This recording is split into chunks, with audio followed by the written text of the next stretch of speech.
distinguished guests, Delos.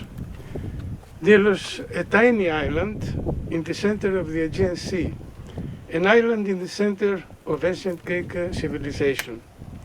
In prehistoric times, a goddess of nature was venerated here by a small community. Fertility in nature is the basis of life. According to legend, Dionysus gave the first king of Delos' daughters the power to produce wheat, wine, and oil.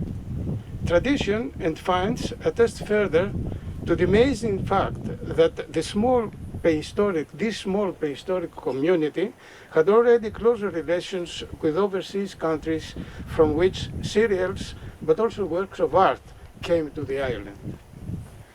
At the dawn of Greek civilization, around 800 BC, the ancient cult of the island was integrated into the Greek pantheon. The goddess of nature became Artemis and joined Apollo, the god of the rational cosmos of the Greek city-state.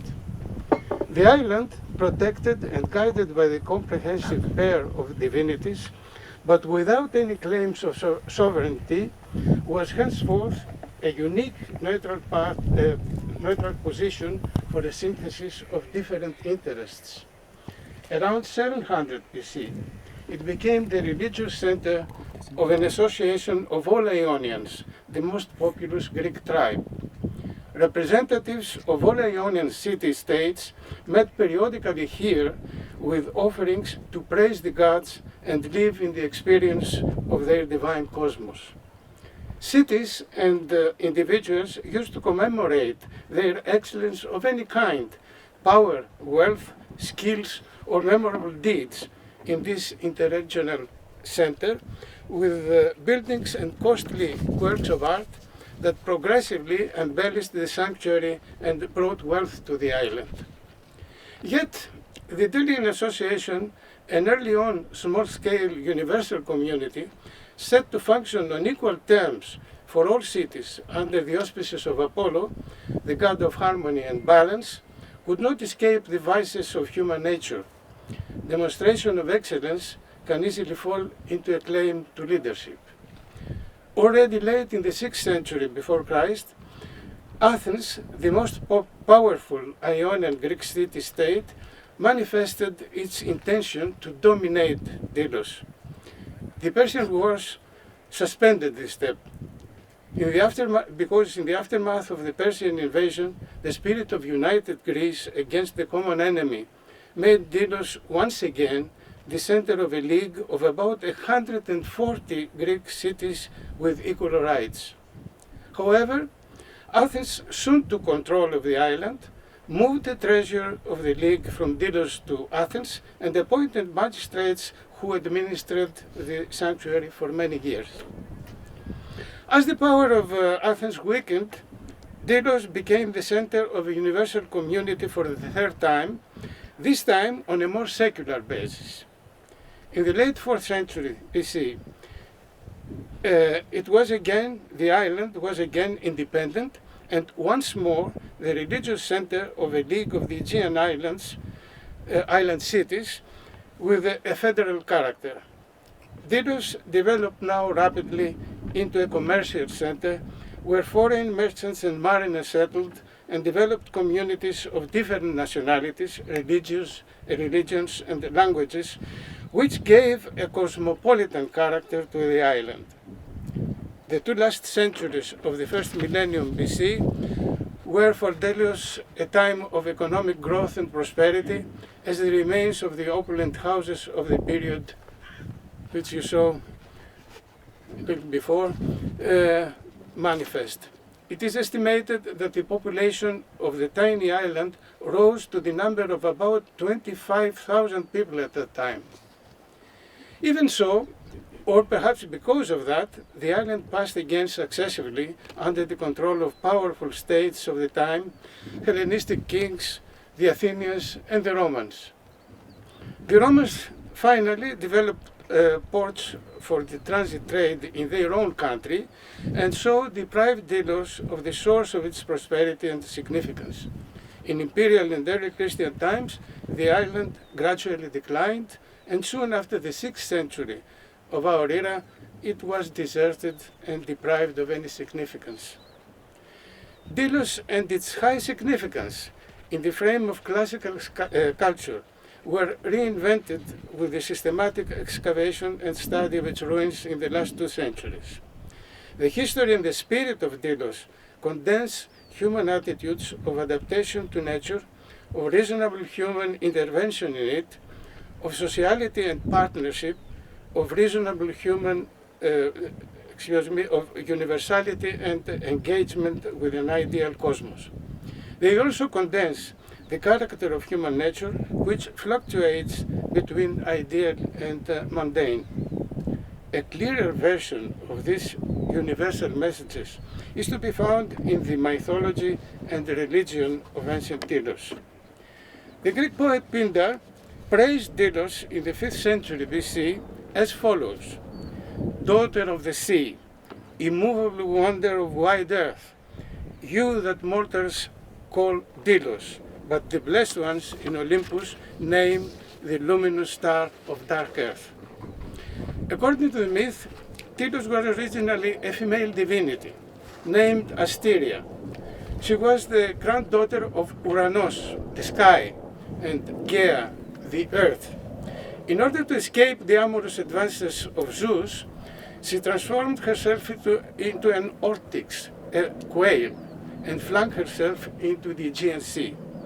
Out of pity, Zeus then turned her into a rock that floated aimlessly about the sea, invisible, Adylos, to mariners. The name of the rock at that time was the same as that of the divinity Asteria, which means one of the stars, starry, or Ortygia, one of the quails.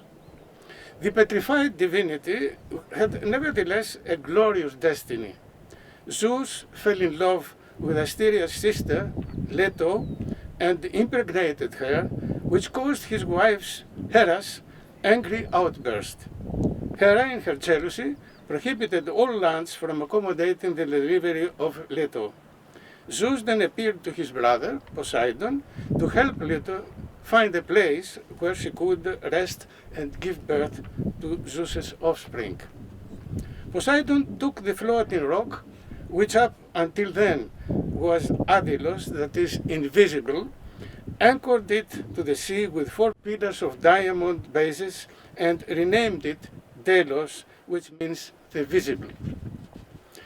Leto promised to Delos that she would make the island the richest in the world if it would allow her to rest there and give birth. Delos, the living divine rock, consented. Leto kneeled then on its ground, cast her arms about a palm tree, and gave birth first to Artemis, and the next day, assisted by her newborn daughter, to Apollo.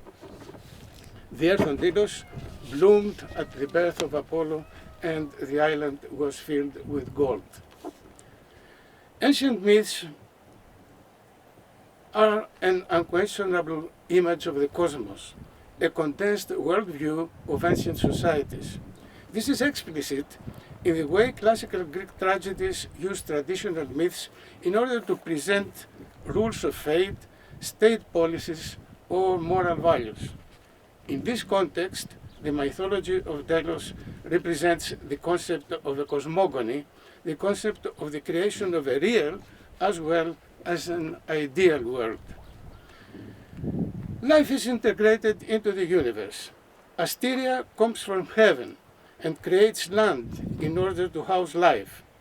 The land emerges from a chaotic sea, and being populated by a primordial birth stabilizes its movement.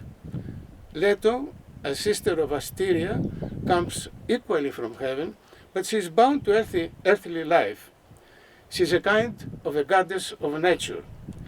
She bears her children leaning on a tree, and her delivery is accompanied by a parallel birth of vegetation and wealth in Delos, which will create the appropriate environment for her children and their worshippers. The children of Leto embody the polarity of human cosmos. Artemis governs the uncontrollable powers of nature, She assisted her mother in giving birth to her brother, becoming thus a kind of duplicate mother. She constructed the first altar in Delos as a mistress of animals, using the horns of goats she had shot on the island. She was cousin of Hecate, a goddess of chthonic and nocturnal character, who was born by Asteria and was venerated in Delos. Artemis's personality was closely related to that of Hecate. Leto's other child, Apollo, rules over man's habit to shape life conforming to his reasoning and intellect. According to the Homeric hymn to Apollo, the god immediately after he was born declared, "The lyre and the curved bow shall ever be dear to me, and I will announce to men the unfailing will of Zeus." The lyre, music in general, especially characteristic of Apollo, stands for the harmony and balance that humans strive to achieve in their lives and deeds, while the bow symbolizes the required punishment of those who violate the rules of harmony in human social life and the relation to the divine. Moreover, Apollo reveals to men the divine will, because after all, man is part of the transcendental world of the universe. Having all this in mind, we can understand why a poet of the 7th century BC wrote that Artemis was born on Ortygia and Apollo on Delos. We read, "Blessed Leto, you bear glorious children, the Lord Apollo and Artemis who delights in arrows, her in Ortygia and him in rocky Delos." The poet is obviously referring to the same islands. In the case of Artemis, it appears in line with her personality, with its celestial and chthonic, invisible, or better said, uncontrollable components, as they were personified in Asteria or Ortygia. In the case of Apollo, the world has already become visible. By the name Delos, the island would house an ideal, transparent human society under the auspices of the gods. As Callimachus, another Greek poet, says in the hymn to Delos, war and death would be kept out of the island forever, and people from everywhere would swarm it, leading up choirs in honor of the god. The polarity embodied in the myths of the Delian gods manifests itself also in their cult on the island. Around the primeval altar of goat horns, next to the sanctuary of Artemis, the youths and maidens of Delos performed every year the dance of Geranos, the crane dance, imitating the flight of cranes in the sky from where Asteria flew into the sea as a quail. Next to the sanctuary of Artemis and the altar of horns, an olive tree was found, which was said to have sprung up when Leto gave birth to her children. Worshippers performed another primitive dance at that tree. They ran out around the olive tree with hands tied behind their backs while being flagellated, buffeted with blows, as Callimachus says, and left the place after they had bitten the sacred trunk of the tree. The meaning of the ritual is obvious. The source of vitality and strength, of the ability to endure pain, is the direct contact with nature and the nourishment from nature. On the other hand, you can see now at the image of the statue I'm going to speak of. On the other hand, the cut statue of Apollo was loaded with a variety of symbols which alluded to all aspects of an orderly human life. We have combined two representations of those of this statue, complementing each other. They are fragmentary, so if you see both of them, you will find everything on the statue. The god was represented naked. On the palm of his outstretched right hand stood the three graces, while in his left hand he held the bow and the arrows.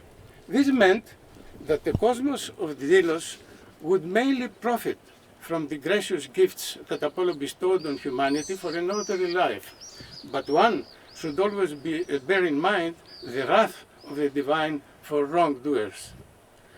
However, no matter how righteous human activity is, it cannot control the unfathomable divine will. This was the meaning of two figures of Nemesis, the goddess of divine retribution, who held the wheel of fortune and stood on top of a sphinx each on either side of the statue at its feet.